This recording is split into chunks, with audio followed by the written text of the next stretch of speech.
Muy bien, pues buenas noches, bienvenidos. Mucho gusto verlos por acá de nueva vez. Y vamos a iniciar como lo hacemos siempre con nuestra sesión de meditación.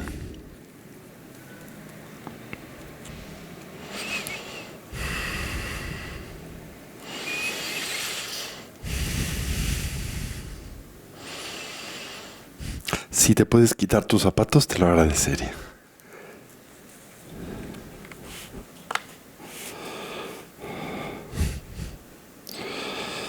Muy bien.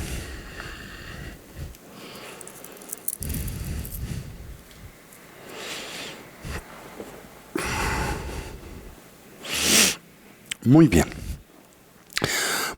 Vamos a iniciar, como lo hacemos siempre, con la práctica preambular a nuestra sesión de meditación, la yoga de las 9 respiraciones.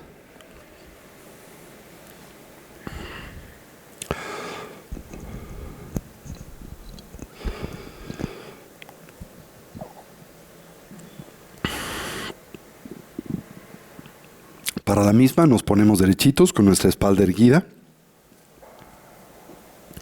nuestra cabeza en equilibrio o balance.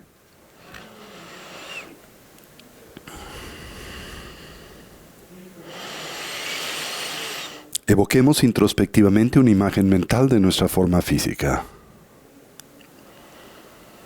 Para ello, y si se nos facilita, recorramos a la misma desde la coronilla de la cabeza hasta las plantas de los pies.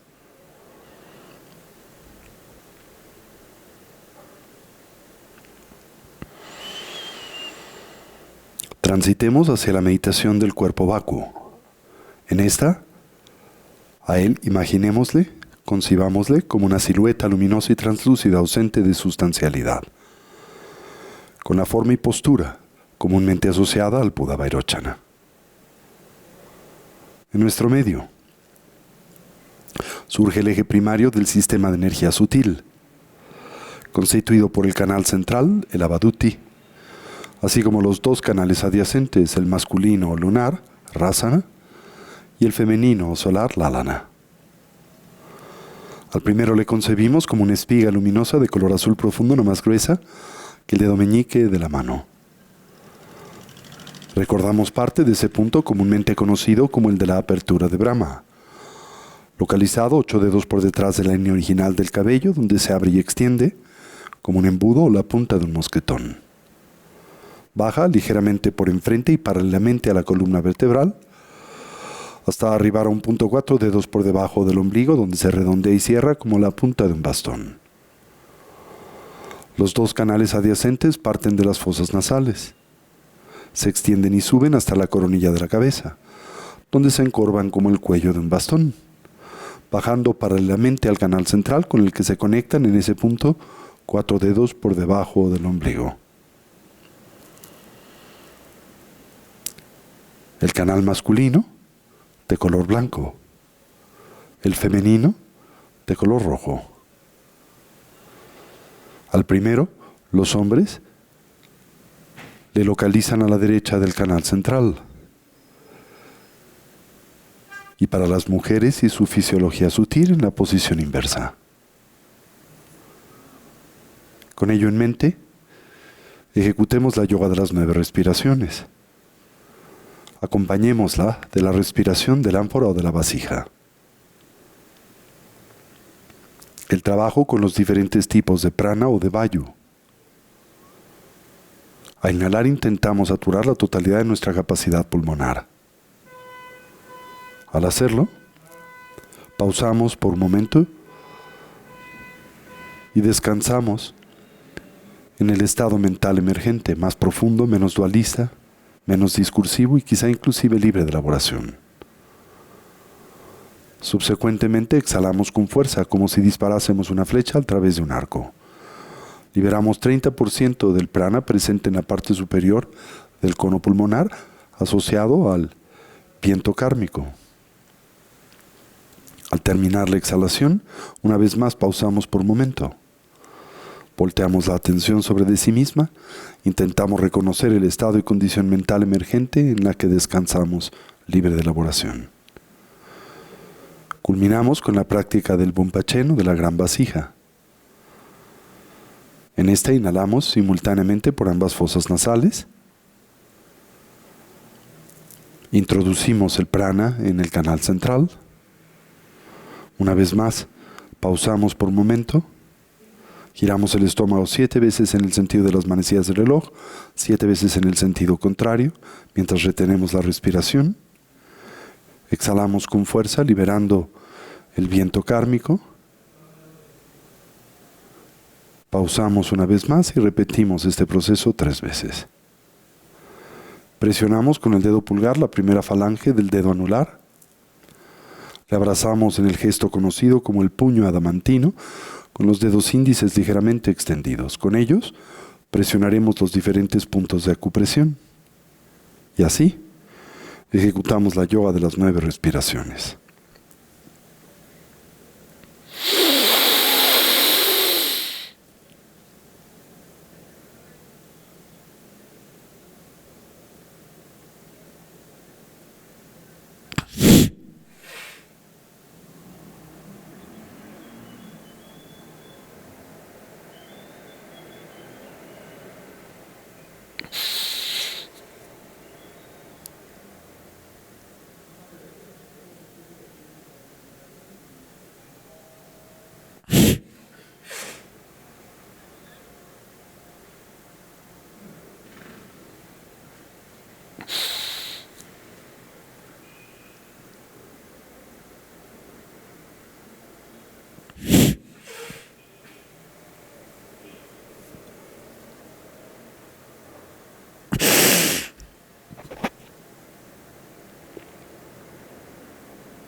Transitemos a la práctica de estabilidad o pacificación, la recolección del respirar.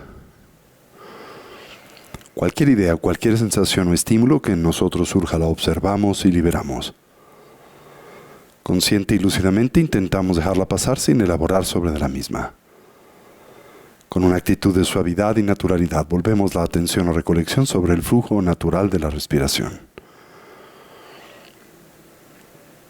Simultáneamente atendemos a la esfera de las sensaciones táctiles, en especial aquellas naturalmente asociadas a la respiración, comenzando por la relajación. Recorramos a nuestro cuerpo desde la coronilla de la cabeza hasta las plantas de los pies. Y ahí donde hallemos o identifiquemos cualquier elemento, cualquier rastro de tensión o ansiedad, conscientemente relajémoslo. Si se nos facilita y como un medio hábil a inhalar, imaginemos en nosotros penetra luz y claridad. Concibamos cómo la misma se vierte sobre de esos puntos de tensión y ansiedad. Al hacerlo, los ilumina, distiende y relaja. Y al exhalar, imaginamos esa tensión nos abandona, como vapor de agua que espontánea y naturalmente se diluye o desvanece en el vacío. Mantengamos a nuestra recolección o presencia mental firmemente asida sobre el objeto de concentración, el respirar, mientras cultivamos una actitud de atención introspectiva, dirigida hacia la emergencia de los diferentes obstáculos que sabemos dificultan, obstruyen y así obnubilan a la práctica, sobre los que aplicamos sus respectivos antídotos. Como muestra de experimentar extremidación, nos concentramos en la exhalación. Así, la sensación gradual o progresiva de tranquilidad y relajación que le acompaña, y de ser presas del hundimiento mental, el sopor sueño, la mera pérdida de claridad, nos concentramos en la inhalación, en la viveza y alerta, en la claridad mental que ésta propicia. Orientemos a nuestra mente y cuerpo hacia su estado natural del todo relajado, esto es libre de tensión, estable y quieto, dotado de claridad, alerta y una actitud de vigilancia, mientras atendemos a la respiración sin aferramiento y simultáneamente sin distracción. Establezcamos una transición entre la agitación o el cansancio de la tarde y el estado mental de atención y concentración naturalmente necesario para el cultivo de las tres sabidurías. La sabiduría del escuchar que nos conduce a la transformación conceptual, la del análisis y la investigación que nos permite fortalecer a la experiencia, y la de la meditación que nos conduce a la plenitud de su integración. Con esta instrucción presente en silencio y por unos minutos nos dedicamos a esta dimensión y faceta de la práctica. Toda la atención sobre el respirar.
Fortalezcamos la estabilidad, por la que comprendemos ese estado y condición mental profundamente imbuido, del todo saturado de la continua presencia de la atención.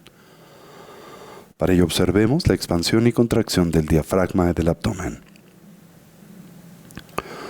La natural relación presente entre ese movimiento y el de la respiración. A inhalar observemos si el ciclo es largo o es corto, si es profundo o superficial, haciendo lo mismo con la exhalación, mientras simultáneamente atendemos la mera sensación de contacto de nuestro cuerpo con su asiento. De experimentar extremidación nos concentramos en la exhalación y de ser presas del hundimiento mental, la inhalación.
Finalmente acentuemos a la viveza, alerta y claridad de la atención. Para ello observemos el ingreso y salida del aliento por la punta de las narices o el labio superior. La natural sensación de contraste en la temperatura del aliento al entrar y escapar por las fosas nasales.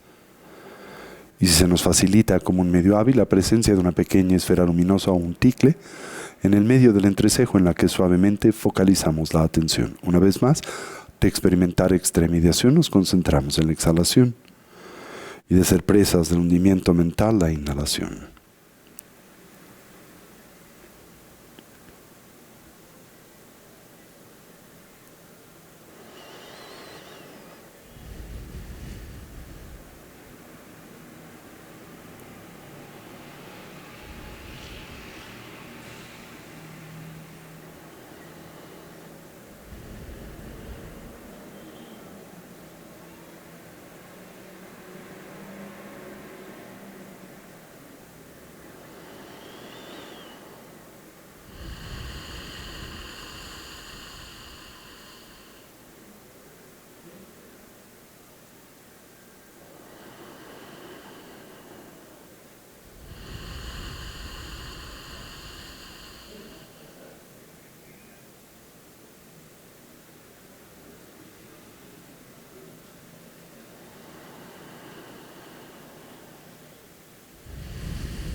Y ahora gradual y suavemente transitemos a la meditación analítica.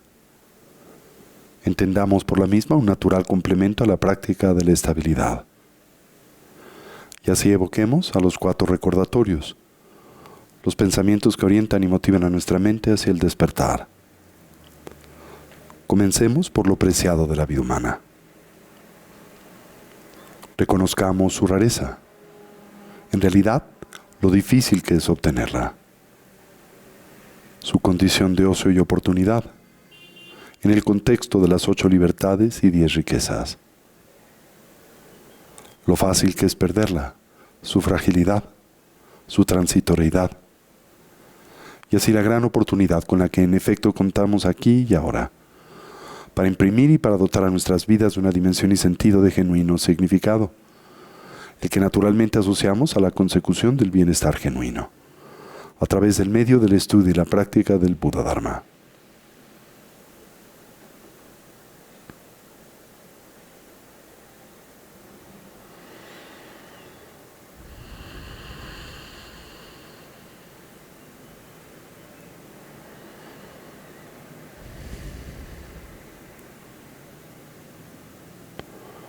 Atendamos a la muerte y la impermanencia.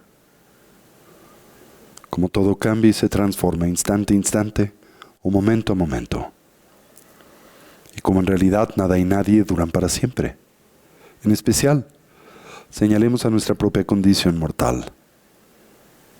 Como la única variable del todo certera y segura en la vida es la de nuestra propia mortandad, que en realidad desconocemos el cómo y el cuándo es que ésta acontezca. Podría ser hoy. Con base en ello, intentemos pensar o reflexionar en torno a lo que debiese ser genuinamente importante, prioritario o significativo en nuestras vidas. Aquello que pueda brindar o aportarnos bienestar, paz y felicidad duradera. Contrastemos a la misma con la de su impostor, el mero placer hedónico, el sensorialmente condicionado por naturaleza temporal y relativo. Y así por lo que concierne a nuestra meta ulterior finalmente inconsecuente. Lo que nos pueda preparar para la muerte, siempre cercana, inminente e inesperada, el adiestramiento mental. Y lo que podamos llevar con nosotros durante la compleja y difícil transición, la del morir. Tan solo la eterna continuidad de la conciencia. Y con ella, sus impresiones, hábitos y tendencias.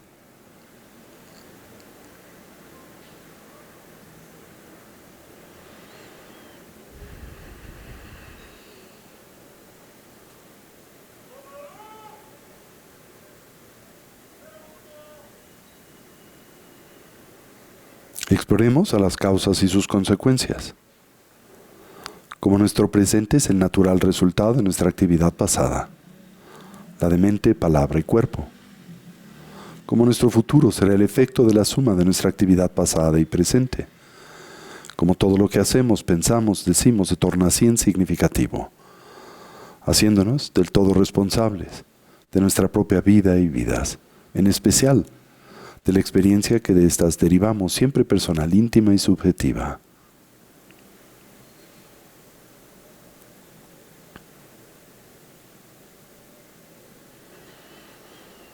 Finalmente, señalemos a las limitaciones propias, endémicas a la existencia cíclica, a la vida condicionada, por la matriz de la ignorancia, el apego y la aversión.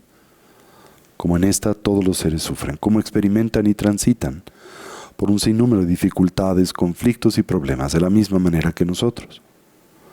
Podemos empatizar con estos, conocemos la experiencia del sufrir y naturalmente desearíamos ser capaces de ayudarles. Mas reconocemos nuestras limitaciones presentes para hacer esto, y es con ello en mente que volteamos nuestra atención en la dirección del refugio y que nos determinamos a establecer una orientación auténticamente positiva y segura en la vida, la que simbolizamos a través de la triple joya. Así, tomamos refugio en el Buda.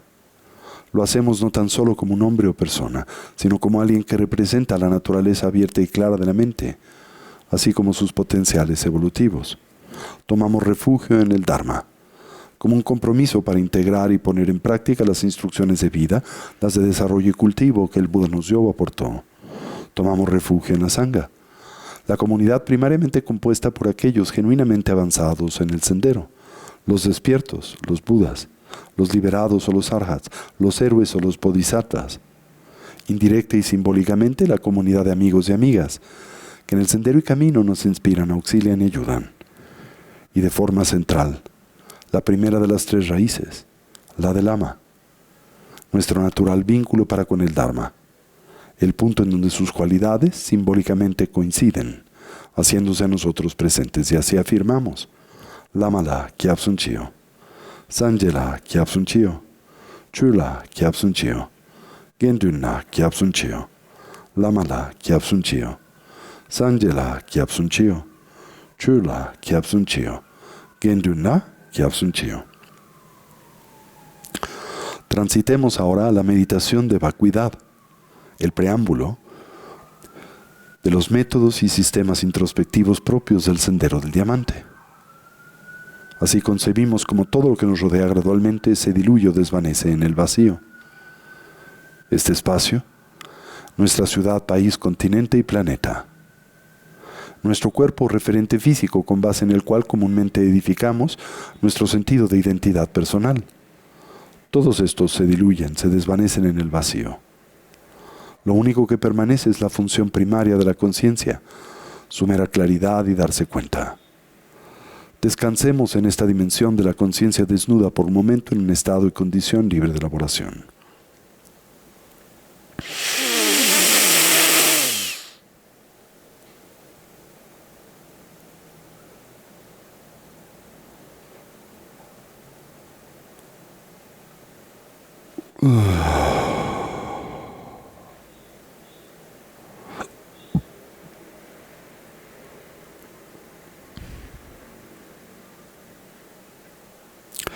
Transitemos ahora la práctica de la yoga de deidades, centrando a la misma en Vajrasattva o Dorje Sempe, mente o ser adamantino.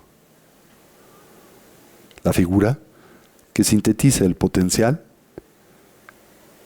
y el proceso de purificación necesario en el camino. Comencemos por imaginar y concebir sobre la coronilla de nuestras cabezas la emergencia de la sílaba PAM. Irradia luz y claridad y se convierte en una flor de loto blanca y luminosa de 8 pétalos abierta. Sobre la misma se corporiza la sílaba A, simbólica de la perfección de la sabiduría. A su vez irradia luz y claridad y se transforma en un cojín de luz de luna. Sobre del mismo aparece la sílaba Hum. Irradia luz y claridad y se transforma en el cetro adamantino, el Vajra o el Dorje, con el Hum en su centro. Irradian luz y claridad y de ellos emana la figura de Vajrasattva o Dorje Sempa, mente o ser adamantino, la síntesis del poder de purificación de la conciencia despierta de todos los Budas. Se encuentra sentado en la postura real relajada. Su pierna derecha ligeramente extendida hacia adelante como si se encontrase listo y dispuesto para extender a otros sus bendiciones. La pierna izquierda recogida en la postura que representa la maestría de la fuerza del Samadhi y con la plena funcionalidad de la atención. Su mano derecha sostiene al cetro adamantino, vertical a la altura del corazón con la palma abierta, simbólico de la energía de la bondad, el amor y la compasión en el camino, el método, mientras que su mano izquierda sostiene al Vajraganta o el Dorje Jilbu, la campana tántrica inclinada hacia arriba, recargada sobre de su cadera, simbólica de la energía de la sabiduría.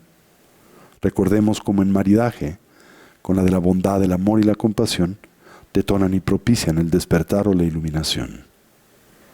Se encuentra ataviado con la vestimenta propia del cuerpo de gozo perfeccionado de un bodhisattva, a la usanza de la antigua realeza india, repleto de ornamentos y joyería.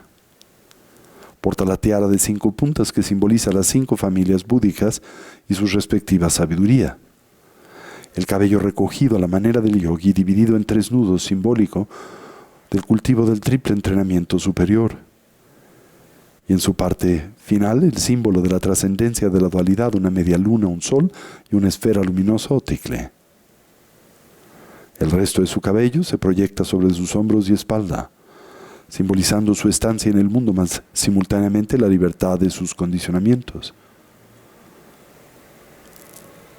Y en él, que representa las cualidades y potenciales que en el sendero deseamos actualizar y obtener, tomamos refugio y le decimos: querido Lama, auxílianos a purificar y a transmutar nuestras limitaciones en oportunidades. Lama Vajrasattva nos sonríe. Se manifiesta contento y satisfecho por la determinación que tanto individual como colectivamente esta tarde nos anima. Y en consecuencia, a su alrededor surge el campo del mérito, la comunidad de seres despiertos, constituida por miriadas de Budas y Bodhisattvas, de seres liberados, dakas, dakinis y protectores, yiram, shavakas, pratyeka, Budas, yogis y yoginis. A nuestro alrededor aparecen innumerables seres sensibles provenientes de los diferentes reinos propios de la existencia cíclica, pero hoy dotados de la apreciada plataforma humana y así animados por el espíritu de la emergencia definitiva que en nosotros contagian. Del corazón de Vajrasattva se irradia un intenso haz de luz blanca. Se extiende hacia todos los seres, mundos y dimensiones, y al arribar al campo del mérito en detona una honda y profunda transformación. Ahora todos estos Budas y Bodhisattvas reaparecen dotados de la auténtica presencia de Vajrasattva. Del corazón de Budas y Bodhisattvas se irradian haces de luz y claridad a todas las direcciones. Descienden sobre de nosotros como una lluvia de bendiciones que a su vez establece un puente y vínculo de interacción entre nosotros y estos seres de sabiduría.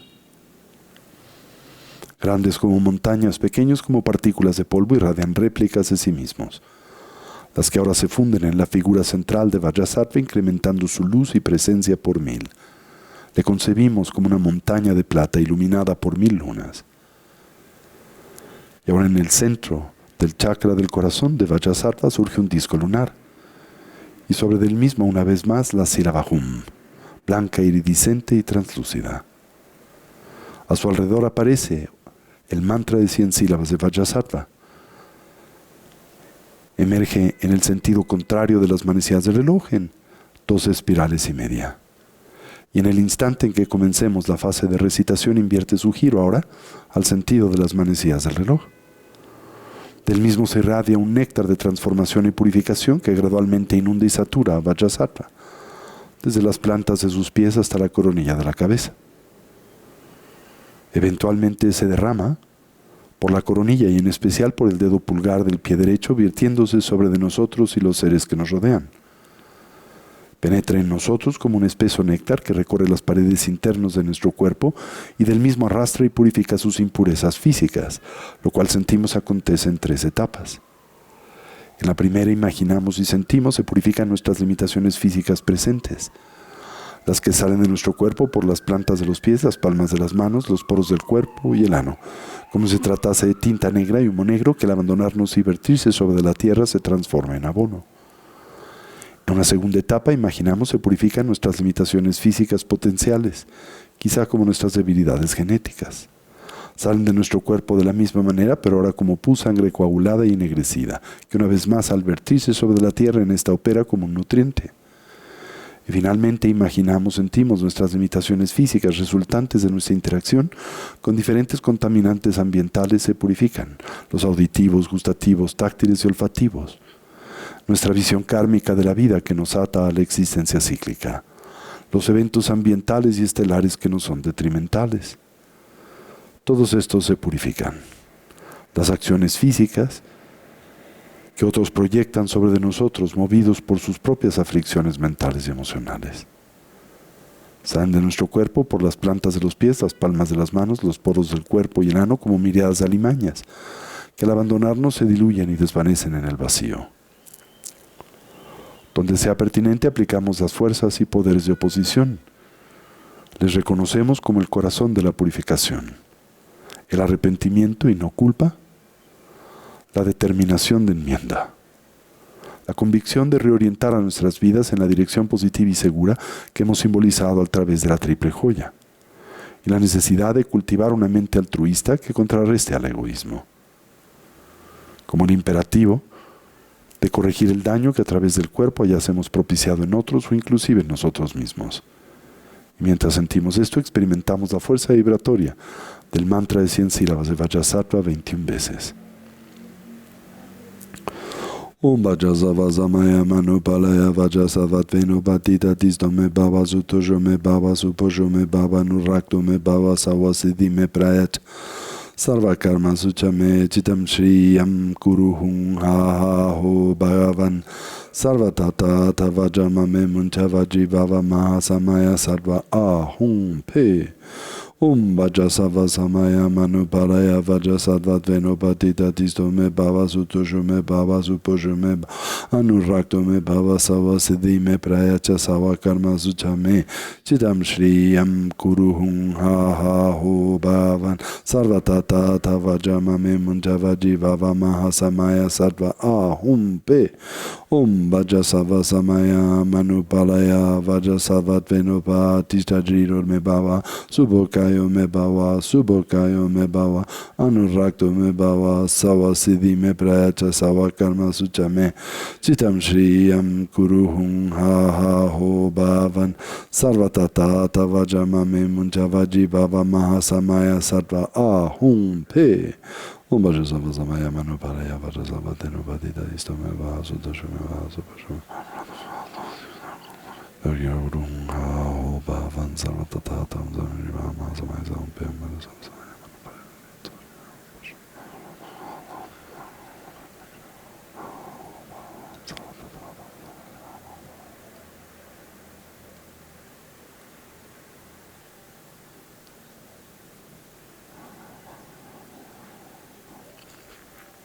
Vajrasava Samaya Manupalaya Vajrasattva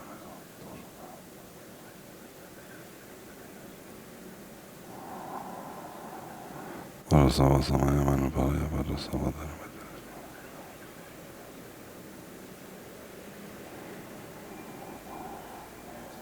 Vajrasava Samaya Manupalaya Vajrasattva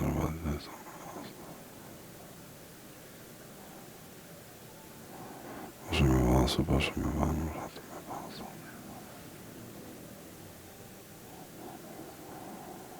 Vajrasava Samaya Manupalaya Vajrasattva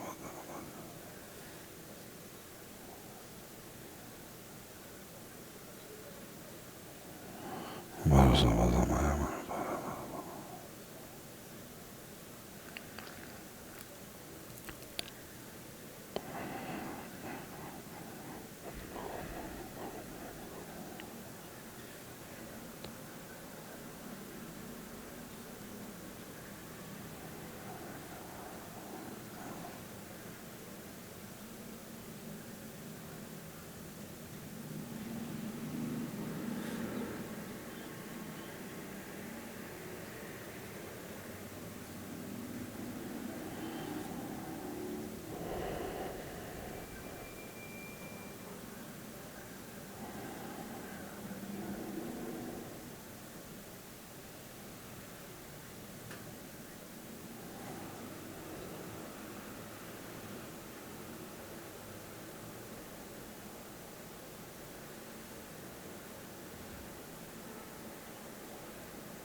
Ubhajasavazamaya manupalaya vajasavadeno patita tisdame bhava sutoshome bhava suposhome bhava nurakdome bhava savasidime prayata savakarma suchame chitam shriyam kuruhum ha ha ho bhavan sarvatata tavajamame muncha vaji bhava mahasamaya sarva ahum pe. Imaginamos, sentimos todas nuestras limitaciones físicas, las propias, las de los seres que nos rodean, se han visto purificadas y ahora como nuestros cuerpos irradian esta luz y claridad a todas las direcciones en cuya sensación descansamos por un momento en un estado y condición libre de elaboración.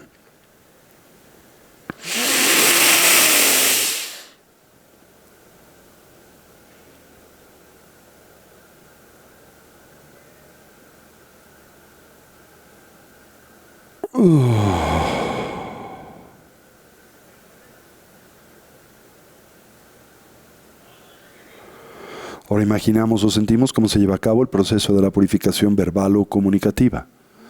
En este, toda tendencia hacia el uso de un lenguaje que divide y daña, que habitualmente se muestra irreflexivo, que distorsiona o exagera la realidad, en especial movido por fines autocentrados y egoístas. Todo esto se purifica. Donde sea pertinente aplicamos las fuerzas y poderes de oposición, reconociendo a las mismas como el corazón de la purificación. Y mientras sentimos esto, experimentamos la fuerza vibratoria del mantra de 100 sílabas de Vajrasattva. El néctar de purificación se vierte sobre de nosotros, los seres que nos rodean, penetra en cada uno y se concentra en el área del corazón, en el área de la garganta, de donde purifica nuestras limitaciones verbales y comunicativas. Vajrasavazamaya manupalaya vajrasavatveno padita tisdome bhava sutoshome bhava suposhome bhava nurakdome bhava savasidime pracha savakarma suchame chitam shriyam kuruhum ha ha ho bhavan sarvatata vajamame muncha vaji bhava mahasamaya sarva ahum pe. Om Vajrasavazamaya manupalaya vajrasavateno bhatijadiru me bhava sudokayo me bhava subokayo me bhava anuragdo me bhava savasiddhi me pracha savakarma suchame chitam shriyam kuruhum ha ha ho bhavan sarvatata vajramame muncha vaji bhava mahasamaya sarva ahum pe. Om Vajrasavazamaya.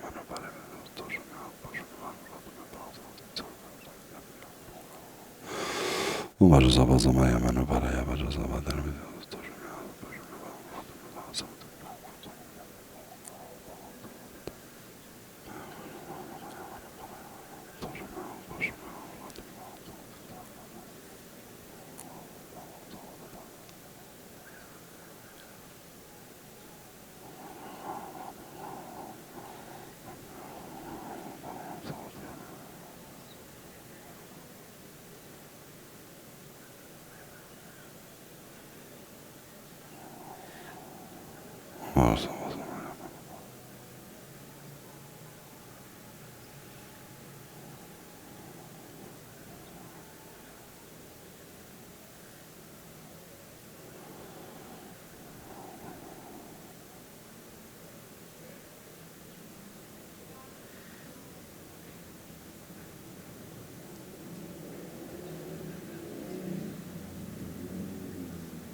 Vajasavazamaya Manoparaya Vajasavateno Patidati Zome Bava Zudojome Bava Zupojome Bava Nurakdome Bava Savasidi Me Pracha Sava Karma Suchame Chitam Shriyam Kuruhum Ha Ha Ho Bhavan Sarvatata Vajamame Munchavaji Bava Mahasamaya Sattva Ahum Pe.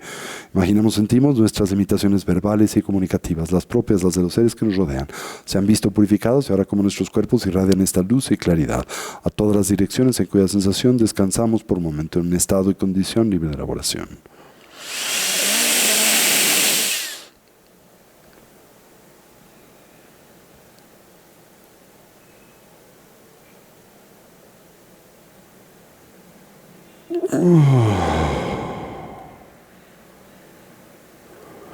Ahora imaginamos o sentimos cómo se lleva a cabo el proceso de la purificación mental y emocional. Cualquier forma o expresión de ignorancia, apego, aversión. La cognición dualista y su natural consecuencia, la reificación, se ven purificados. El néctar de transformación de Vajrasattva se vierte en nosotros, los seres que nos rodean, y se concentra ahora en el área del chakra del corazón. De ahí remueve toda impureza, todo oscurecimiento y limitación mental y emocional. Una vez más, y donde sea pertinente, aplicamos las fuerzas y poderes de oposición. Y mientras sentimos esto, experimentamos la fuerza vibratoria del mantra de 100 sílabas de Vajrasattva 21 veces. Vajrasavazamaya Manuparaya Vajrasavateno Tijadiro me bhava Sudokayo me bhava Subhokayo me bhava Anurakto me bhava Savasiddhi me pracha Sava Karma Suchame Chitam Shriyam Kuruhum Ha Ha Ho Bhavan Sarvatata Vajramame Munjavaji Bhava Mahasamaya Sattva Ahum Pe. Vajrasavazamaya Manupalaya Vajrasavateno Tijadiro me bhava Sudokayo me bhava Subhokayo me bhava Anurakto me bhava Savasiddhi me pracha Sava Karma Suchame Chitam Shriyam Kuruhum Ha Ha Ho Bhavan Sarvatata Vajramame Munjavaji Bhava Mahasamaya Sattva Ahum Pe. Vajrasavazamaya Manupalaya Vajrasavateno Tijadiro me bhava Subhokayo me bhava Subhokayo me bhava Anurakto me bhava Savasiddhi me pracha Sava Karma Suchame Chitam Shriyam Kuruhum Ha Ha Ho Bhavan Sarvatata Vajramame Munjavaji Bhava Mahasamaya Sattva Ahum Pe. Vajrasavazamaya Manupalaya Vajrasavateno Tijadiro me bhava Subhokayo me bhava Savasiddhi me pracha Sava Karma Suchame Chitam Shriyam Kuruhum Ha Ho Bhavan Sarvatata Vajramame Munjavaji Bhava Mahasamaya Sattva Ahum Pe. Vajrasavazamaya Manupalaya Vajrasavateno Tijadiro me bhava Sudokayo me bhava Subhokayo me bhava Anurakto me bhava Savasiddhi me pracha Sava Karma Suchame Chitam Shriyam Kuruhum Ha Ha Ho Bhavan Sarvatata Vajramame Munjavaji Bhava Mahasamaya Ahum Pe. Vajrasavazamaya Manupalaya Vajrasavateno Tijadiro me bhava Sudokayo me bhava Subhokayo me bhava Anurakto me bhava Savasiddhi me pracha Sava Karma Suchame Chitam Shriyam Kuruhum Ha Ha Ho Bhavan Sarvatata Vajramame Munjavaji Bhava Mahasamaya Sattva Vajrasavazamaya Manupalaya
Vajasavazamaya Manoparaya Vajasavateno Patitatis no me bava Sutosho me bava Suposho me bava Nurakto me bava Savasiddhi me pre Sarva Karma Suchame Chitam Shriyam Kuruhum Ha Hu Bhavan Sarva Tata Vajamame Munchavaji Bava Mahasamaya Sarva Ahum Pe. Imaginamos, sentimos todas nuestras limitaciones mentales han sido purificadas. Y ahora, como nuestros cuerpos irradian esta luz y claridad a todas las direcciones en cuya sensación, descansamos por un momento en un estado y condición libre de elaboración.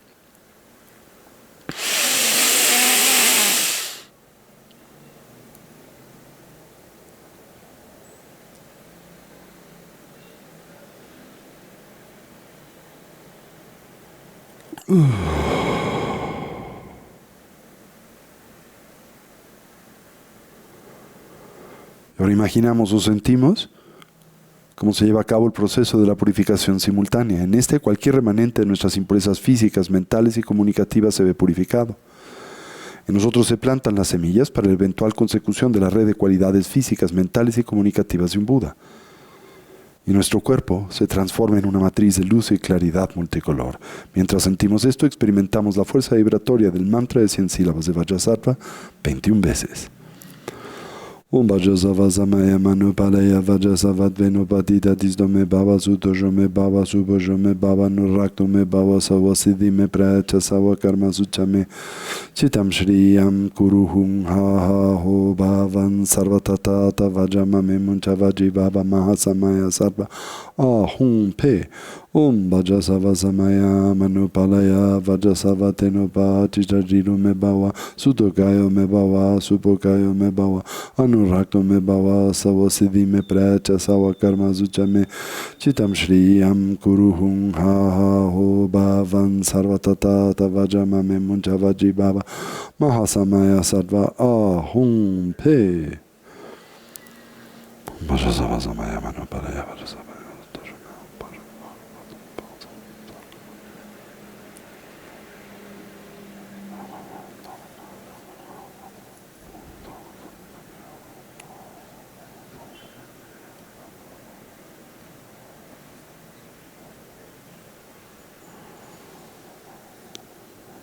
Vajasavazamaya Manupalaya Vajasavatenopa.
Vajasavazamaya Manupalaya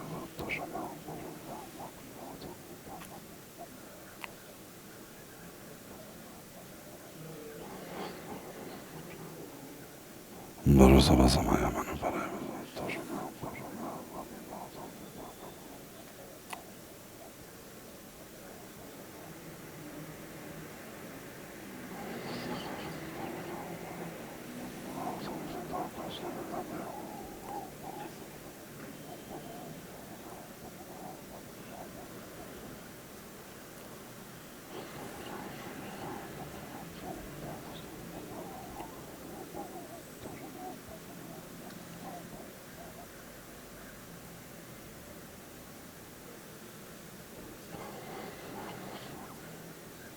Vajasavazamaya Manupalaya Vajasavatenopa Disdo me bhava Sutojo me bhava Supojo me bhava.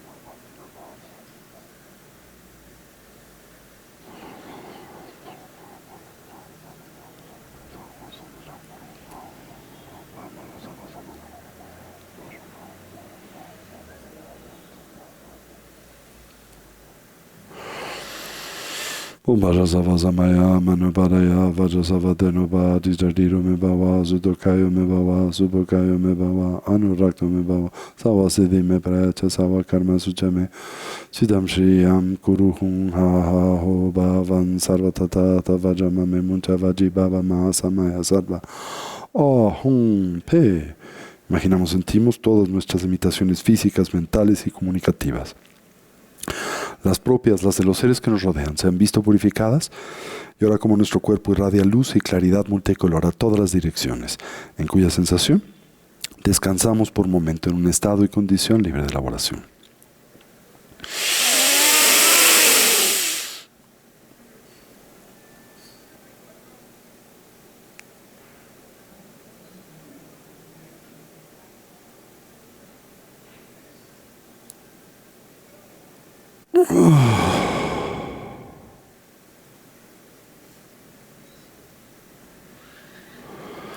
Y ahora contemplando a Lama Turje Sempa le decimos, querido Lama, auxílianos a purificar y a transmutar nuestras limitaciones en oportunidades. Vajrasattva nos sonríe. Se manifiesta del todo contento y satisfecho por la determinación que nos anima y así nos dice, queridos hijos e hijas, de la buena familia del Mahayana les aseguro que a través de esta práctica sus limitaciones son del todo purificadas. Y ahora transitamos a la fase de integración. Imaginamos como la flor de loto se funde en el disco lunar en Vajrasattva. Como la comunidad de seres despiertos se disuelve en luz y claridad penetra por la coronilla de la cabeza de Vajrasattva y se funde en este. Y ahora como Vajrasattva se transforma en luz y claridad y se funde en nosotros, como el agua se diluye en el agua. Imaginamos que no queda resto alguno de nuestra identidad ordinaria y convencional animada por nuestra historia individual y reemergemos dotados de la auténtica presencia de Vajrasattva, de sus cualidades y habilidades. Así el universo reaparece, como se manifiesta la conciencia despierta de un Buda, como un Budaverso, como un entorno exaltado en donde todos los seres son Budas, los sonidos mantras y todo es perfecto, radiante y luminoso. Y mientras sentimos esto, experimentamos la fuerza vibratoria del mantra corto de Vajrasattva 108 veces. Om Vajrasattva Hum, Om Vajrasattva Hum, Om Vajrasattva Hum, Om Vajrasattva Hum, Om Vajrasattva.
Om Vajrasattva Hum.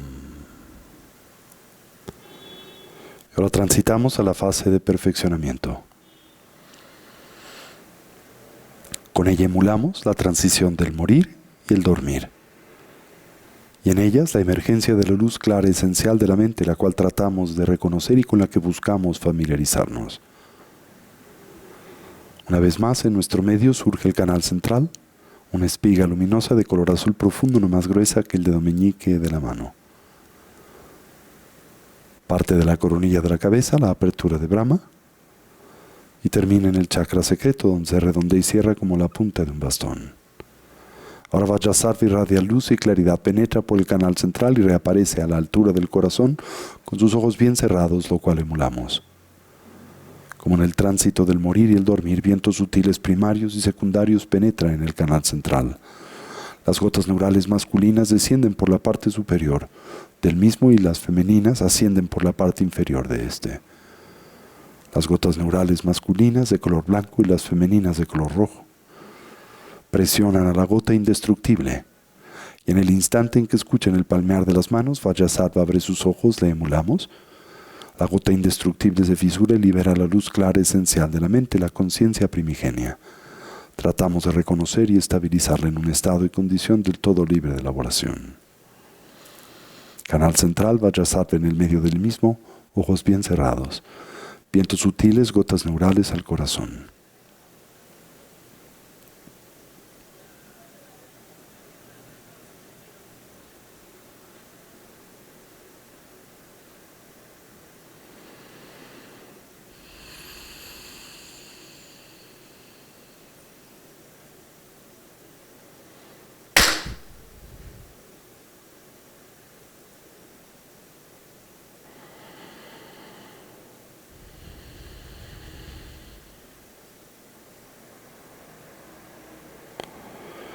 Y así terminemos por dedicar el mérito.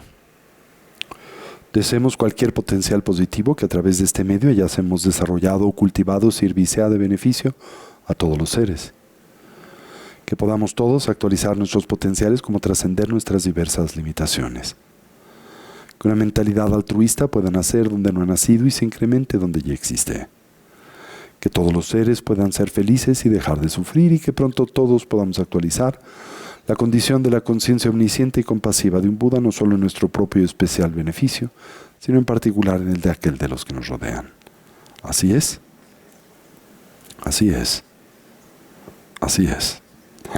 Gewa de nyoto dala masan de jujune joa te chamado pade sala kupasho chanchop sancho rinpoche makie pana che chuchi gepa nyampa me payang kongne kongdu pawasho om ahum benze guru pamasedi hum om Vajrasattva hum om ahum. Y así incorporamos y traemos a este espacio y lugar de nueva vez nuestra atención.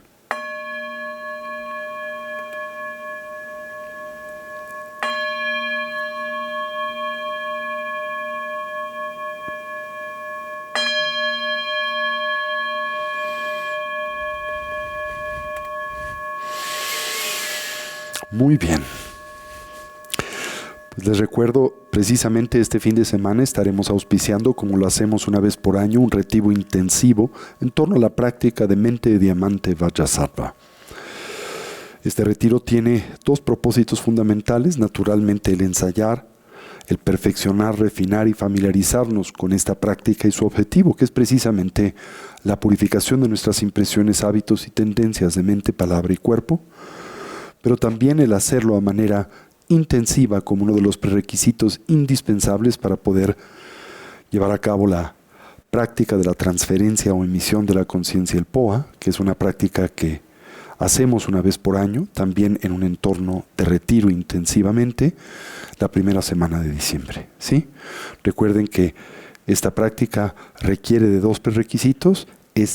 La ejecución de la práctica de mente de diamante, tratando de acumular aproximadamente unos 10,000 mantras del mismo en el contexto de precisamente la esfera contemplativa, y la práctica del Buda de la luz ilimitada, de Amitabha, naturalmente asociado a la práctica de la transferencia de la conciencia, dado el hecho de que en esta sadhana que yo enseño, la idea, como es común, es ascender a la tierra pura o al Budaverso del Buda de la luz ilimitada, del Buda Amitabha, esto es, la que conocemos como Sukhavati o la tierra del gozo supremo, o Dewachen, la tierra del gran gozo, como se le llama en la lengua tibetana, ¿sí? Entonces, este fin de semana, viernes de 7 a 9, todo el día sábado, y el domingo de 9 de la mañana a 1 de la tarde, estaremos trabajando muy intensivamente con esta práctica. Y al mismo tiempo, esto nos da la oportunidad de experimentar el sabor de la meditación, el realmente aprovechar esta práctica y propiciar la experiencia que le debe acompañar o que la misma propicia y detona, ¿sí? Y les recuerdo que el 30 y 31 de octubre estará con nosotros en residencia de Nueva Vez, como lo hace una vez por año, Gerardo Abud, quien es también un miembro del Mándala de Maestros, asociado a la Casa del Tíbet de México, un gran, pues también maestro latinoamericano, argentino, y va a estar compartiendo con nosotros enseñanzas vinculadas al Mahamudra.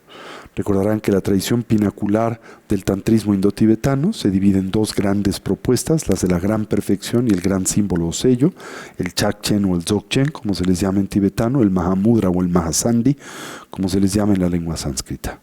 Y él estará empleando un texto muy hermoso que se atribuye a uno de los grandes maestros Kagyupas de la tradición tibetana, el tercer Kamtrul Rinpoche, el oro refinado del Mahamudra, se llama este texto, que da pie a una instrucción panorámica de los principios generales de esta tradición, la del gran símbolo o del gran sello. ¿Sí? Esto será todo el día sábado y la mitad del día domingo 30 y 31 de octubre, para que lo tengan presente. Es el penúltimo programa que ofrecemos en el año, y en el mes de diciembre, la primera semana del mismo, nuestro retiro anual en torno a la práctica del morir conscientes, la práctica de la transferencia del POA y las enseñanzas e instrucciones propias de la muerte, el estado intermedio y el renacimiento. ¿Ok? También no olviden de lunes a miércoles nuestros cuartos de meditación con los UMSES, los instructores de meditación de la Casa del Tíbet, en donde estamos trabajando y estudiando el programa contemplativo de la misma, que hallamos precisamente en lo que antiguamente llamamos el MUL de Casa Tíbet, pero que ahora, a partir de esta semana, hemos cambiado el nombre del mismo, hemos actualizado este programa y le llamamos ahora el Centro de Recursos de Casa Tíbet, ¿sí? Los días viernes, nuestro grupo de estudio y práctica del camino de vida del Bodhisattva. Los sábados, nuestro grupo de práctica en torno a la ofrenda del agua y comida a los Yambalas, los arquetipos tradicionales budistas de la abundancia. Y por la noche, nuestro grupo también de práctica del Guru Yoga. Y los viernes por la mañana, de 8 a 10 de la mañana o de 8 a 9 de la mañana con la comunidad de Casa Tíbet Monterrey, también diferentes prácticas de Guru Yoga. ¿Ok? Esto es el programa de actividades que tenemos en puerta durante la semana. Muy bien, recordarán que hemos estado hablando acerca de las meditaciones y el programa formativo y contemplativo que acompañan a la gran exposición de las etapas del camino al despertar, lo que conocemos como el Lam Rim, Lam sendero, Rim gradual, Chemmo, como se le llama en tibetano, que quiere decir grande, la gran exposición o presentación de las etapas del camino al despertar. Y hemos estado hablando acerca de la primera dimensión de este programa, las prácticas que tienen como foco a el que denominamos el contemplativo primario o introductorio, ¿verdad? El individuo que lo que busca es mejorar su condición de vida presente en su dimensión preambular y el poder pues ganar una mejor condición de vida futura en su dimensión más amplia.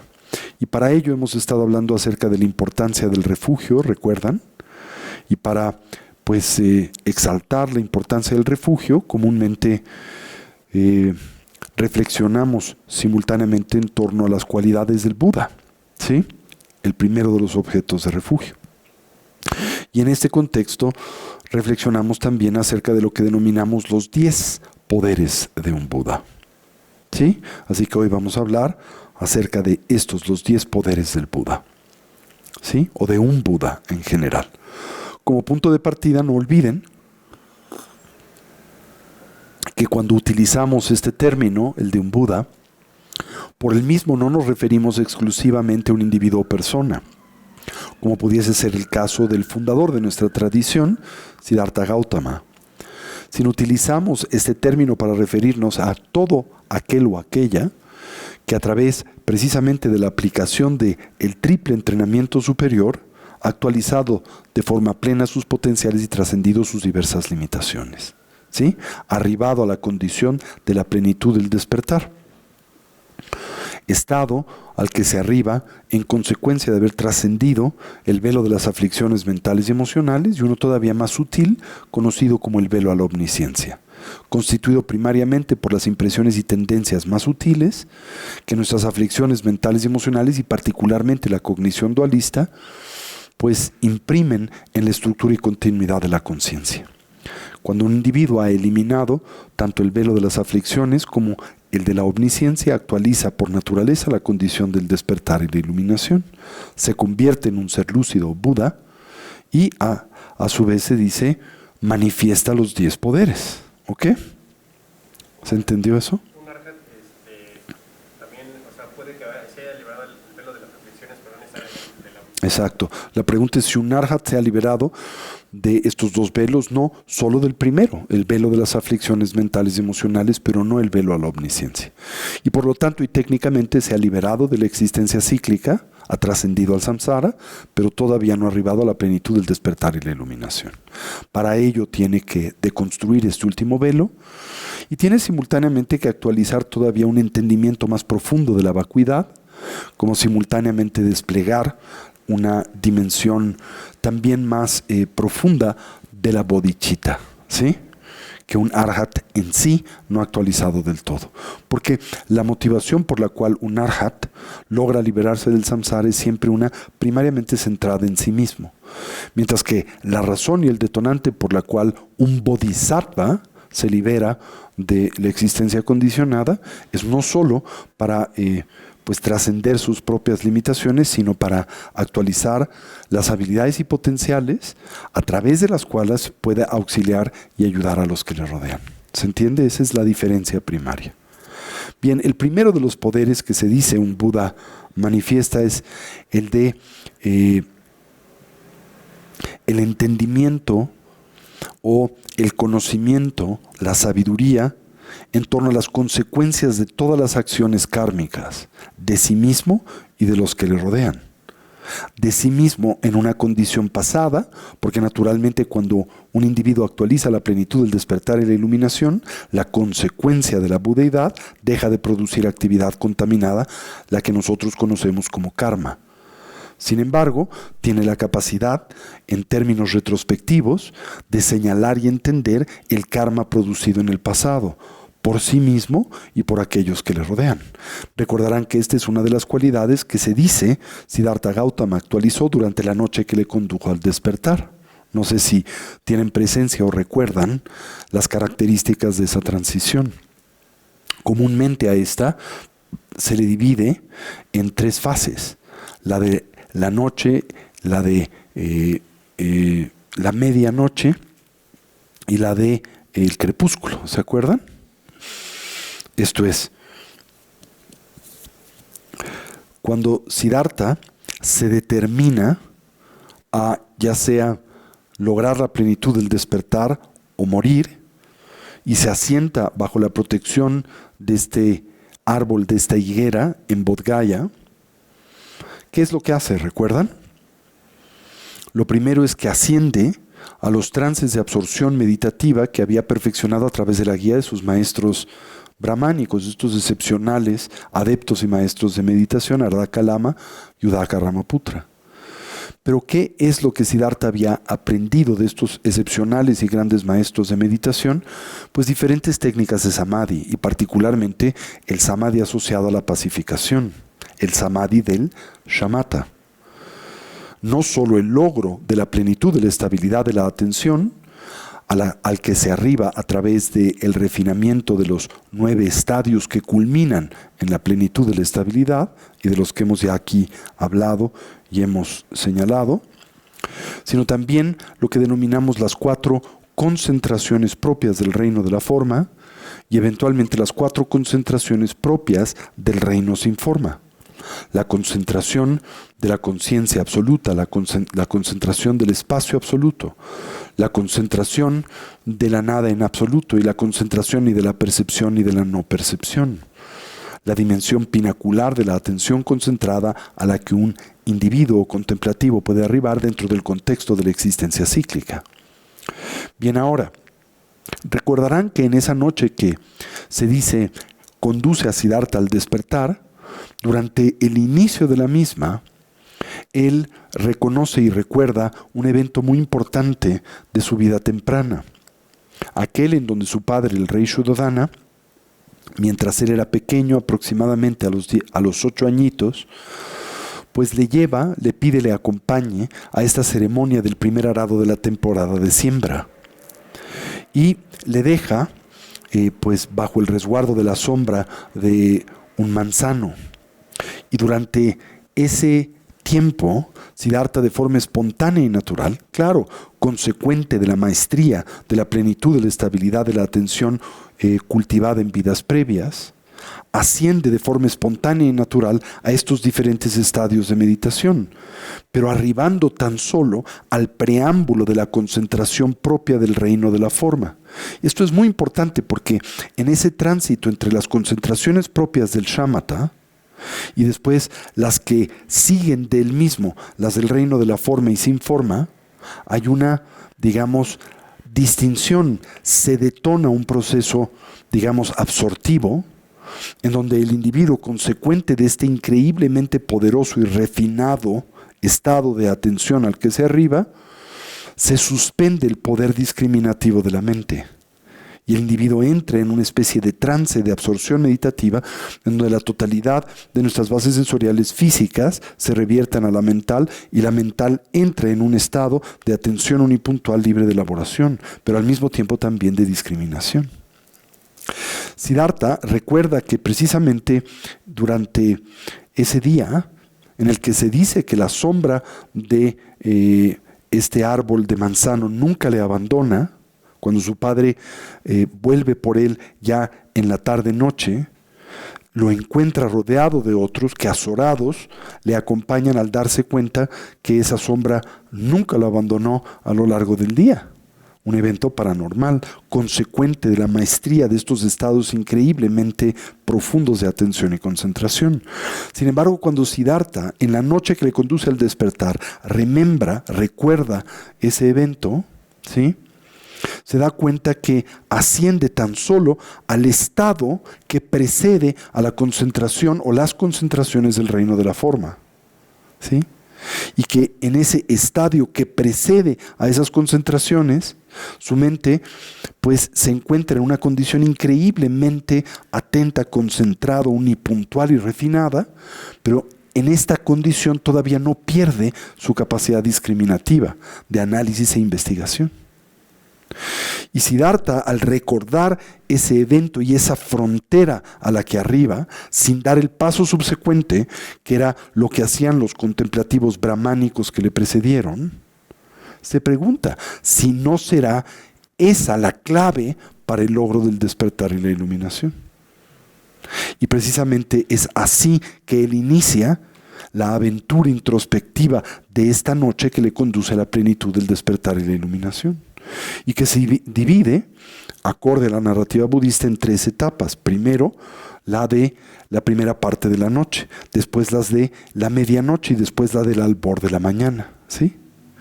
Y en la primera parte de la noche, ¿qué es lo que Siddhartha hace? Bueno, asciende esta dimensión de la estabilidad de la atención que precede a las experiencias absortivas de la concentración propia del reino de la forma y sin forma. Y en ese estadio, con esa conciencia increíblemente poderosa y refinada, ¿qué es lo primero que hace? ¿Recuerdan? Primero, cuando se actualiza la plenitud de la estabilidad de la atención, con este logro, ¿qué se obtiene como consecuencia. ¿A qué es a lo que el contemplativo obtiene acceso? A la conciencia sustrato. Se transita de la conciencia grosa a la psique, en nuestro caso naturalmente asociada a nuestro cuerpo y su condición temporal, que en nuestro caso sería la conciencia humana, ¿verdad? Y se accede a la conciencia sustrato, en donde se resguardan las impresiones y tendencias de infinitas vidas previas. Naturalmente, cuando esto acontece, a cualquier individuo que arribe a esa dimensión de la conciencia, emergen las memorias de vidas previas. ¿Y con ello qué? Si el individuo sabe atenderlas, observarlas de una vida a otra, los patrones y sus consecuencias, uno puede atisbar y entender de forma empírica e increíblemente profunda las relaciones kármicas. Esta acción produce esta consecuencia. Esta otra acción produce esta otra consecuencia. Quizá de forma inmediata, o de una vida a otra, o entre varias vidas, ¿sí? Y en la primera fase de la noche, Siddhartha hace esto consigo mismo. Pero en la subsecuente parte de la noche, la segunda, hace lo mismo con todos los seres sensibles. Dirige su atención increíblemente refinada, unipuntual, como un rayo láser a estos, y en esta dimensión que trasciende la dualidad puede atender las relaciones kármicas de los seres que le rodean y entender precisamente la vinculación que existe entre las acciones y su consecuencia o consecuencias. Ese es el poder del conocimiento de las acciones kármicas. Ahora, ¿qué gana alguien con ese conocimiento? ¿Qué creen que uno ganaría a través de ese medio? Si deseas ayudar a alguien, ¿ese entendimiento de sus relaciones kármicas te es útil o no te es útil? Pues es indispensable, ¿verdad? Porque tendrías un conocimiento increíblemente profundo y panorámico de todos los motores que animan a la vida de una persona. Es como si fueses un psiquiatra o psicólogo y te entregaran al inicio de la primera sesión que tienes con un paciente un dossier con toda la estructura cognitiva, acciones y consecuencias que esa persona ha cultivado a lo largo de la vida. Ahora, en el caso de un Buda, de infinitas vidas. Y entonces tienes un conocimiento tan profundo del otro que también tu capacidad para auxiliarle es infinita. Y ese es uno de los poderes de un Buda, de un ser despierto. La capacidad de entender las relaciones kármicas plenas de uno mismo, aunque insisto, un Buda ya no produce karma, pero lo hace en el pasado, y las relaciones kármicas de otros seres sensibles. En la tercera y última fase de la noche, en consecuencia, ¿qué es lo que un Buda devela y descubre? Pues la estructura de las 4 nobles verdades. La del sufrimiento, las causas que le propician y producen, su cesación y el camino que conduce a su cesación. ¿Sí? Bien. El segundo de los poderes de un Buda, y son poderes cognitivos evidentemente, es el entendimiento de todas las causas, ¿verdad? De todos los resultados kármicos en detalle. No solo entiende las acciones, sino también sus consecuencias, los resultados del karma. El tercero de los poderes es la habilidad que la conciencia omnisciente de un Buda tiene de poder conocer de forma directa y sin mediación los deseos de todos los seres sensibles. A veces, es curioso, deseos que esos propios seres desconocen y que sin embargo operan como motores inconscientes del devenir de su vida y vidas. En otras palabras, los Budas nos conocen mejor de lo que nosotros nos conocemos a nosotros mismos. ¿Sí? Recuerdo, por ejemplo, y me ha sucedido con varios de los maestros con los que he tenido la oportunidad de convivir en mi vida. Lo recuerdo, por ejemplo, de Chogyam Trungpa Rinpoche, mi primer maestro tibetano, y así también de gente como Ujén Tulku, como Lobon Tsecho Rinpoche, el propio Dalai Lama, mi maestro Geshe Sopa, mi maestro Geshe Tapke, en fin, varios de los excepcionales adeptos y maestros que tuve la oportunidad de tener como maestros en mi vida, ¿no? Y cuando hablaba con ellos, parecía que ellos respondían no tanto a lo que yo les preguntaba, sino a lo que quería preguntar. que a veces ni siquiera era exactamente lo que podía enunciar, y sin embargo era lo que me movía a hacer esta pregunta. Bueno, es una facultad que se tiene cuando la mente está profundamente atenta, concentrada y refinada. De hecho, uno de los poderes o de las sabidurías superiores que un Buda actualiza, lo que se llama abhijñas, es el poder de la percepción extrasensorial, y entre la telepatía, ¿sí? Y esto está vinculado a esta idea de que los Budas actualizan este poder de entender y conocer los deseos que animan a todos los seres sensibles. Como también el siguiente poder es la capacidad que un Buda tiene de conocer las predisposiciones, ¿verdad?, de todos los seres sensibles, que quiere decir sus impresiones, hábitos y tendencias, ¿sí? También se dice que otro poder que los Budas han actualizado es el de entender, atisbar, dilucidar el alcance de todos los seres sensibles. Y esto tiene varias dimensiones. Esto es, los Budas pueden extender su atención al infinito y atender a los infinitos seres sensibles que en este moran, encarnan, se manifiestan, como los potenciales que tienen para su propio desarrollo evolutivo, lo cual facilita a los Budas guiarlos en el camino que conduce al despertar. Los Budas también, se dice, conocen los caminos espirituales que todos los seres sensibles recorren, ¿sí? Y a través de ese conocimiento, insisto, se potencializa naturalmente su capacidad para guiarlos en el camino que conduce al despertar. Por ende, los Budas tienen un profundo entendimiento y conocimiento de los métodos que son más pertinentes y propicios o adecuados para detonar el desarrollo evolutivo de un ser sensible. Por ejemplo, las prácticas contemplativas o meditativas apropiadas para liberar a cada uno de estos distintos infinitos seres sensibles. Eso es lo que llamamos en la tradición budista upaya, o medios hábiles, que los Budas han actualizado y refinado, ¿sí? Por eso a veces ustedes se preguntarán, y con razón, ¿por qué es que los Budas se dice enseñan 84,000 distintas enseñanzas? Porque precisamente estas distintas enseñanzas están orientadas y dirigidas a los 84,000 diferentes tipos de seres y sus 84,000 distintas predisposiciones y tendencias. Ahora, este término 84,000, recuerden, es metafórico. Es una expresión de la cultura india que lo que pretende es comunicar un sentido de vastedad. Los Budas enseñan vastas cosas a vastos seres en dependencia de sus vastas predisposiciones y tendencias. ¿Y por qué lo hacen?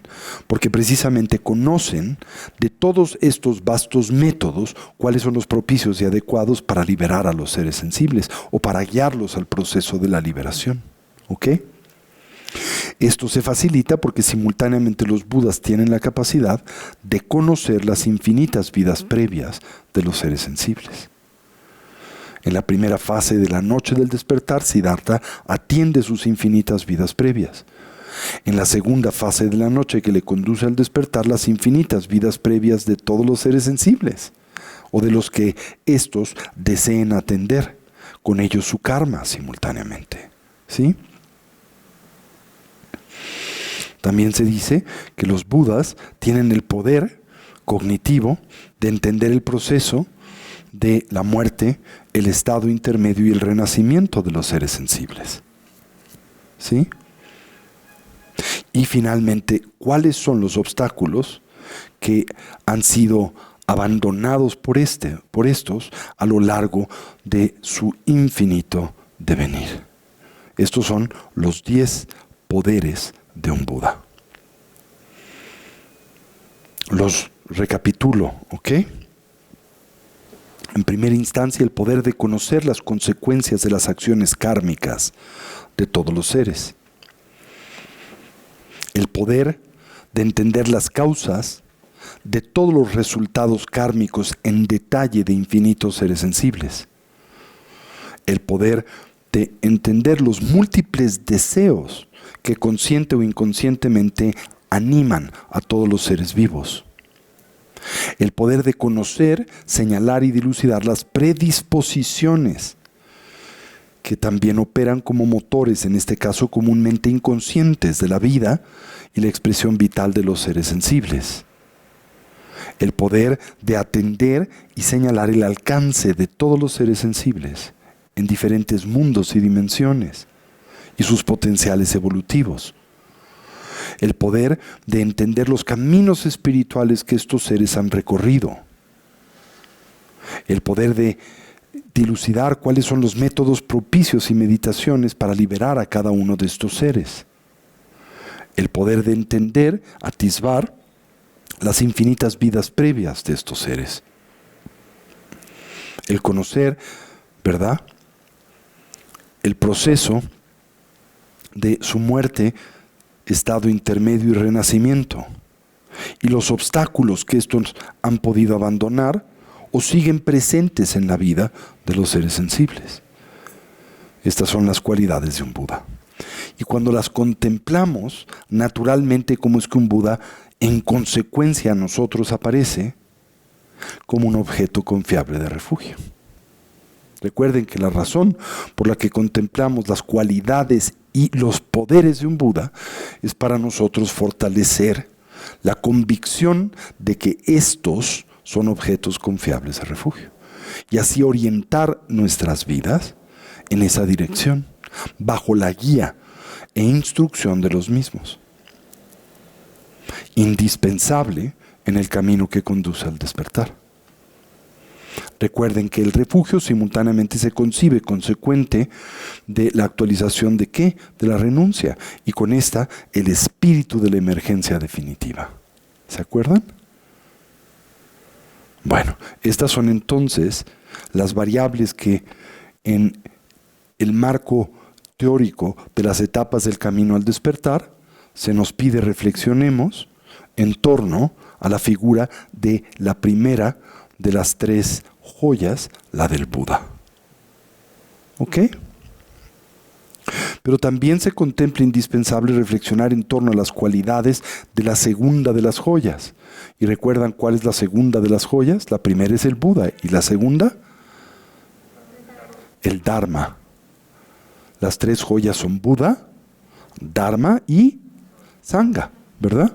El Buda como la meta, la conciencia omnisciente del despertar, el Dharma como los métodos, y la Sangha, el entorno y comunidad que favorece, propicia y fortalece el desarrollo evolutivo. ¿Ok? Que dividimos, recordarán, simultáneamente en el Arya Sangha, la comunidad compuesta por aquellos liberados o despiertos, y después lo que conocemos y planteamos como la Sangha ordinaria o la Sangha de las 4 o 10 direcciones, que comprende a todo individuo que nos inspira y ayuda en el camino al despertar, pero que todavía no opera como un objeto confiable de refugio, porque ese objeto confiable de refugio tendría que haber liberadose de la existencia condicionada y la mentalidad que nos vincula y ata a la misma. ¿Ok? Bien, ahora, también reflexionamos entonces, decía, en torno a las cualidades del segundo de los objetos de refugio, que en este caso es el Dharma. ¿Sí? ¿Y cuáles son esas cualidades?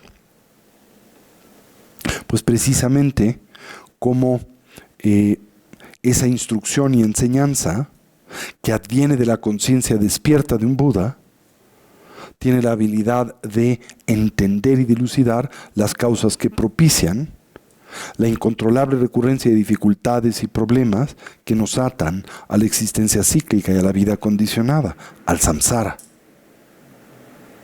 ¿Sí? ¿Y cuáles son? Recordarán esas causas primarias: el triple veneno, la ignorancia, y la consecuencia natural de la misma, el aferramiento, y con él el apego y la aversión, y de estos las infinitas aflicciones mentales y emocionales. La ignorancia entendida como esa crónica inhabilidad para decodificar y comprender con profundidad y claridad la manera en que las cosas son.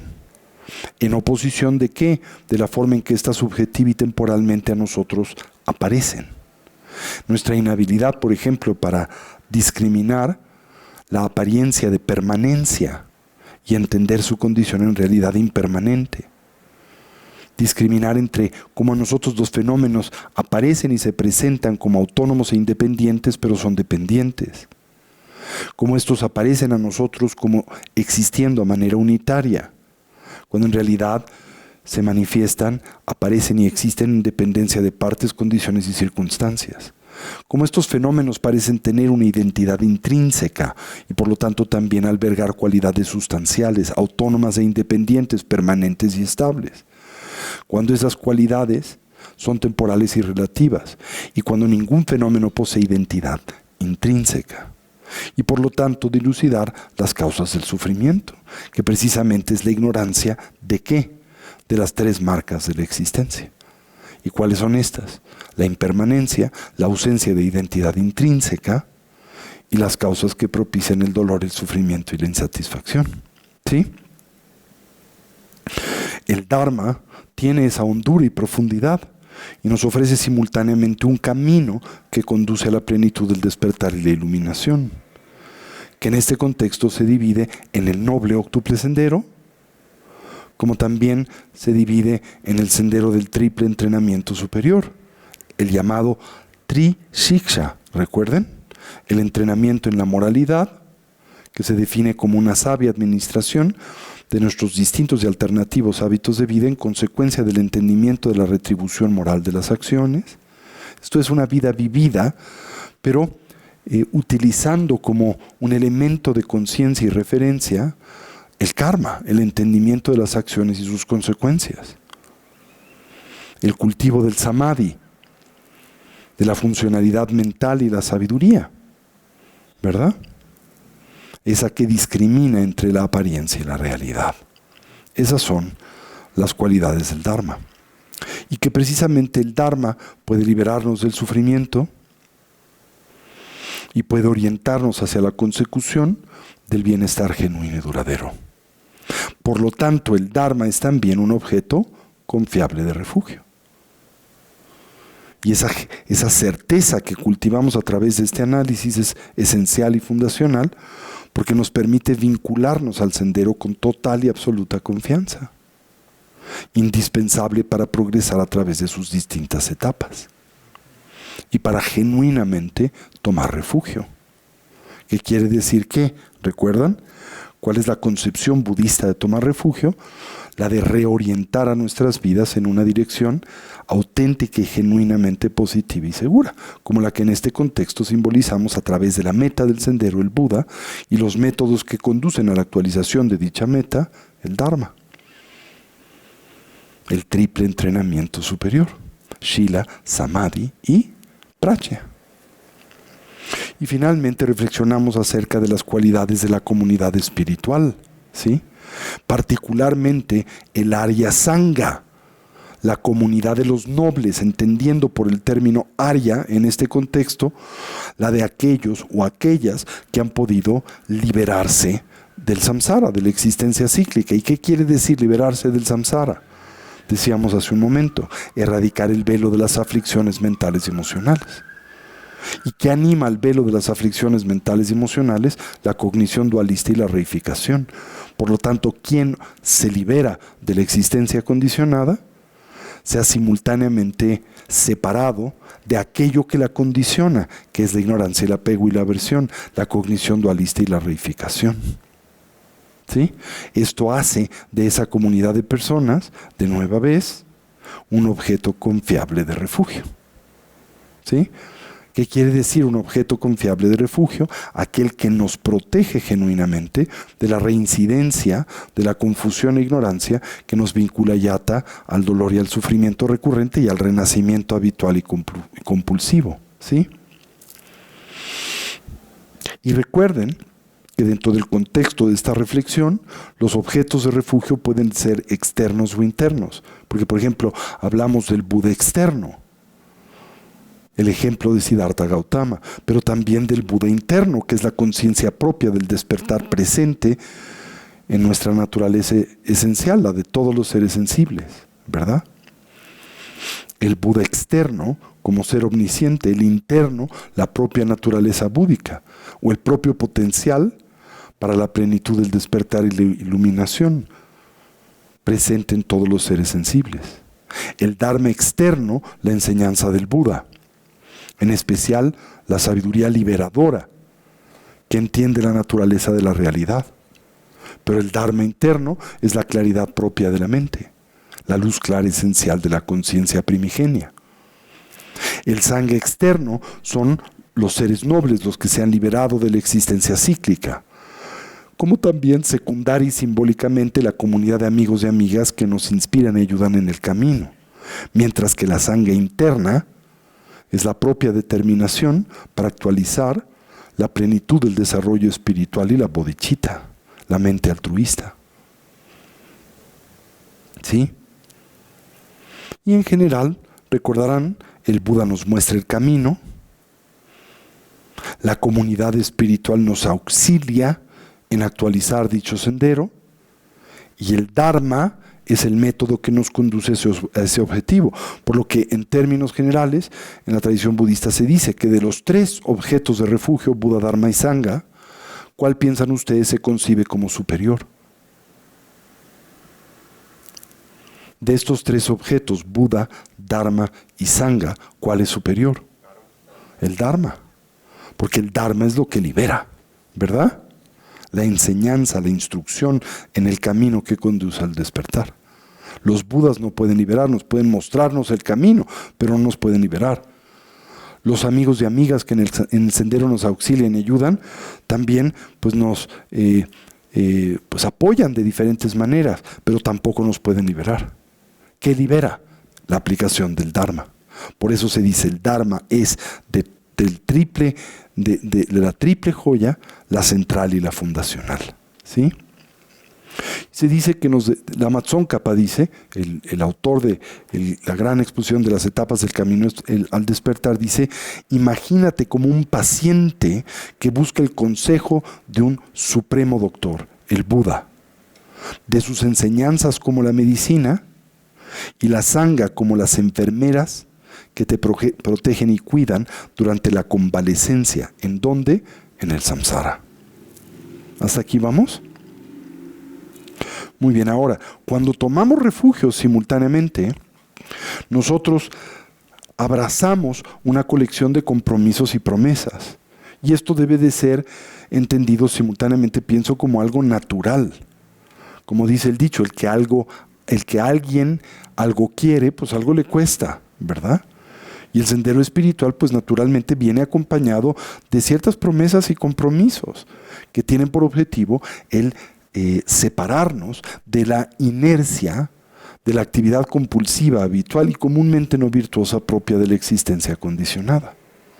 ¿Cuáles son esos compromisos que naturalmente deben de acompañar al refugio? Pues creo que es un buen punto para pausar y continuar la semana que entra. ¿Ok? ¿Hasta aquí me siguen? Hoy hablamos entonces primariamente acerca de los poderes de un Buda, las cualidades del Dharma y finalmente las de la comunidad espiritual, particularmente el Arya Sangha, la comunidad compuesta por esos seres que se han liberado del samsara, de la existencia cíclica y de la vida condicionada. ¿Sí? ¿Se entiende esto? Muy bien. Pues creo que es una buena dosis de Dharma por el día de hoy. Pausemos aquí y, como siempre, terminemos dedicando el mérito y deseando que cualquier potencial positivo que a través de este medio ya hemos desarrollado o cultivado sirva y sea de beneficio a todos los seres. Que podamos todos actualizar nuestros potenciales y podamos trascender nuestras limitaciones. Que una mentalidad altruista pueda nacer donde no ha nacido y se incremente donde ya existe. Que todos los seres sin excepción puedan ser felices y dejar de sufrir, y que pronto podamos actualizar la condición de la conciencia omnisciente y compasiva de un Buda, no solo en nuestro propio especial beneficio, sino en particular en el de aquel de los que nos rodean. Imaginen del centro de sus corazones irradia un intenso haz de luz blanca que se extiende hacia todos los seres, mundos y dimensiones, y les aporta lo que necesitan para crecer y madurar, para protegerse del dolor y el sufrimiento. Así entonces, imagínense, vierte sobre de aquellos que hoy transitan por el proceso del morir, especialmente cuando lo hacen de forma inconsciente, habitual y compulsiva. Los que sufren de hambre y de enfermedad o de diferentes tipos de violencia.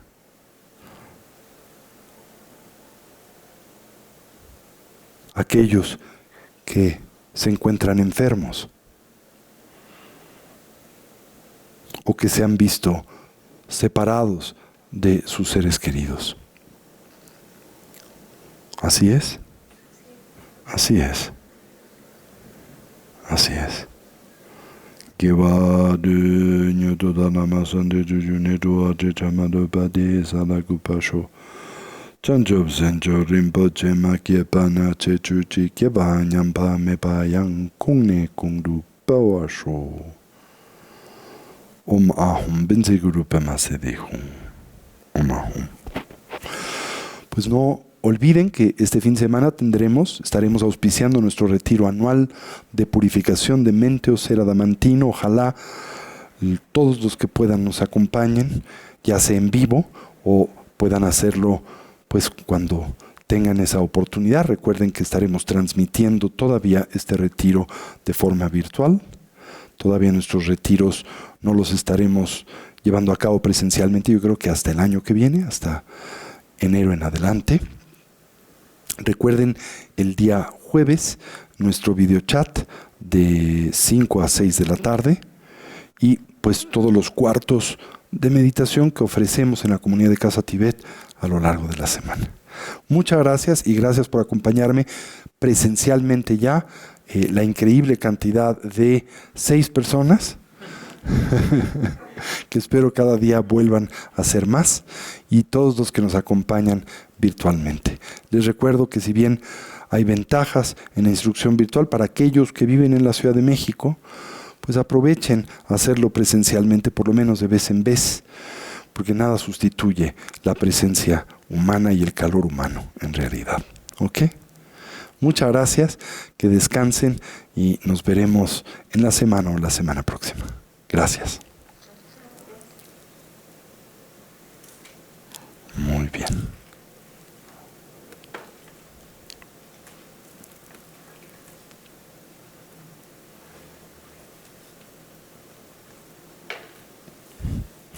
Pues muchas gracias, chicos. Gracias por venir. Me da mucho gusto verlos aquí y espero que sigan viniendo, ¿eh?